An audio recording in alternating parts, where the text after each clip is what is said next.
Hi guys, എല്ലാവർക്കും സുഖമാണെന്ന് വിശ്വസിക്കുന്നു. ഇതൊരു സൺഡേ വ്ളോഗാണ് കേട്ടോ. അപ്പം നമ്മുടെ ആരോട്ടൻ ഇപ്പോൾ ഒരു കളിയുണ്ടെന്ന് വെച്ചാൽ, ഈ ഒരു ബോട്ടിലുണ്ടോ, ആ ഒരു ബോട്ടിലിൽ നമ്മുടെ ഇതില്ലേ പൂമ്പാറ്റേനെയോ തുമ്പീനെയോ എന്തിനേലും പിടിച്ച് കൊടുക്കണം. എനിക്കാണെങ്കിൽ അങ്ങനെ പിടിച്ച ശീലമില്ല, എനിക്കങ്ങനെ കിട്ടാറൊന്നുമില്ല. പക്ഷേ ഏട്ടനും അമ്മയും പിടിച്ചു കൊടുക്കും കേട്ടോ. വീട്ടിലിപ്പോൾ അത്യാവശ്യം വരും, കാരണം മഴക്കാലമല്ലേ. അപ്പം അങ്ങനെ പപ്പയും മോനും കൂടി ചെരുപ്പൊക്കെ ഇട്ട് ഒന്ന് കടയിൽ പോയി വരികയാണ്. കുറച്ച് സാധനങ്ങൾ വാങ്ങാനുണ്ട്. കൂട്ടത്തിൽ മീനെങ്ങനെ വാങ്ങി വരാമെന്ന് പറഞ്ഞു. നല്ല മത്തി കിട്ടുവാണെങ്കിൽ വാങ്ങിയിട്ട് വരാമെന്നൊക്കെ പറഞ്ഞു.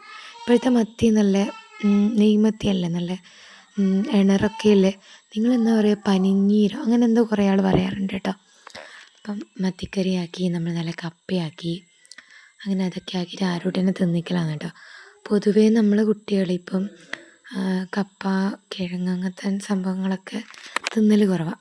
പക്ഷെ നമ്മളെ കാലത്തൊക്കെ ആണെങ്കിൽ നമ്മൾ കൂടുതലും അത് തന്നെയല്ലേ കഴിച്ചുകൊണ്ടുണ്ടായേ.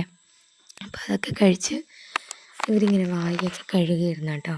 അവൻ ഒറ്റയ്ക്ക് കഴുകുന്നതിനും കുഴപ്പമൊന്നുമില്ല. അവൻ അംഗനവാടിയിൽ നിന്നൊക്കെ കഴുകാറുണ്ട്. പക്ഷെ നമുക്കൊരു തൃപ്തിയാവണേൽ ഞാനോ ഏട്ടനോ അമ്മയോ ആരെങ്കിലും കഴുകി കൊടുക്കണം. എന്നാൽ മാത്രമേ നമ്മുടെ പല്ലൊക്കെ അല്ലെങ്കിൽ പുറത്തൊക്കെ ആവൂലേ കഴിക്കുമ്പോൾ, അങ്ങനെ അതൊക്കെ വൃത്തിയാവത്തുള്ളൂ. അങ്ങനെ കഴുകി കൊടുക്കുന്നതാണ് കേട്ടോ. പിന്നെ അതിന് ശേഷം പപ്പേൻ്റെയും മോൻ്റെയും കുറച്ച് കാര്യങ്ങളാണ്. അവർ പാട്ടൊക്കെ പാടി നഖമൊക്കെ മുറിച്ച് അങ്ങനെ വൈകുന്നേരം വരെയുള്ള ഒരു വീഡിയോ മാത്രമാണ് കേട്ടോ. ഫുൾ വീഡിയോ എടുത്തിട്ടില്ല. അപ്പോൾ നമ്മളെ വീഡിയോ എല്ലാവരും കാണുന്നുണ്ടെന്നറിയാം. കാണുമ്പോൾ എല്ലാവരും ഒന്ന് ലൈക്ക് അടിക്കണം, ഷെയർ ചെയ്യണം കേട്ടോ.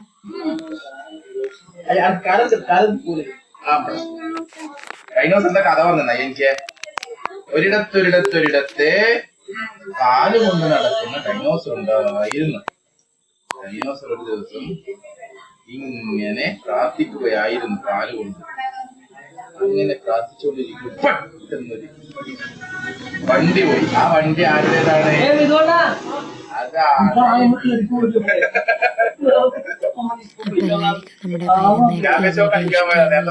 വിശ്വസിക്കുന്നു.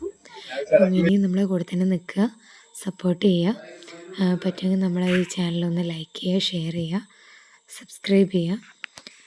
അപ്പോൾ എല്ലാവർക്കും ഒരു നല്ല ദിവസം തന്നെ ആശംസിക്കുന്നു കേട്ടോ. പിന്നെ പറയാൻ മറന്നു, ഇന്നലെ നമ്മൾ ഫൈനൽ എല്ലാവരും ഇനി 12:30 ആകുമ്പം തന്നെ ടീവിന് മുന്നിലായിരിക്കും അല്ലേ. അപ്പോൾ ഓക്കെ, എല്ലാവരും കളിയാണ്.